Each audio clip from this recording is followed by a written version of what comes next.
Isang pagpupulong ang pinangunahan ni Pangulong Ferdinand R. Marcos Jr. kasama ang iba't ibang kagawaran at ahensya ng pamahalaan para pag-usapan ang pinsalang dulot ng mga nagdaan at kasalukuyang bagyo sa bansa. Kaugnay nga niyan, ipinag-utos ng Pangulo ang agarang pagtugon sa mga kababayan nating sinalanta ng kalamidad. Ang detalye ng report ihahatid sa atin ni Quenzel Bocobo.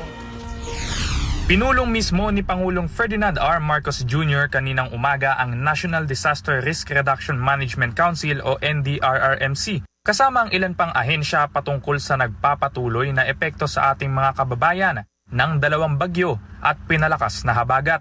Ayon sa Pangulo, hindi na kailangan parating tawaging emergency ang nararanasan nating kalamidad. Bagkus, ito na ang new normal at dapat na maka-adapt ang bawat lokal na pamahalaan dito. In the longer term, kailangan na natin mag-isip tungkol sa adaptation. Evacuation centers, health centers, we have to make those arrangements almost semi-permanent. Ilan sa mga napag-usapan sa pagpupulong ay ang pagde-deploy ng bawat sangay ng Armed Forces of the Philippines ng Search and Rescue Team sa bawat rehiyon. Ang DSWD naman ay naatasan sa tamang pamamahagi ng assistance.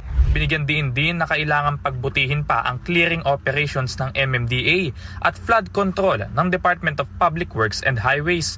Bukod dyan, siniguro naman ng Department of Agriculture at Department of Trade and Industries na may sapat na supply ng pagkain para sa lahat at hindi dapat magkaroon ng mamahaling bilihin. Ikinatuwa naman ng Pangulo ang mabilis na kilos ng bawat departamento.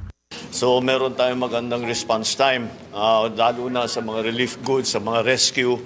At patuloy lang ng pagtitingin natin at pagtitiyak natin na ang taong bayan ay yun, lalo na yung mga na biktima o na-displace o nagka-problema dahil dito sa mga bagyo ay mabibigyan ng assistance. Ikinabahala din ng Pangulo ang madalas na pagsuspinde ng pasok ng maraming estudyante.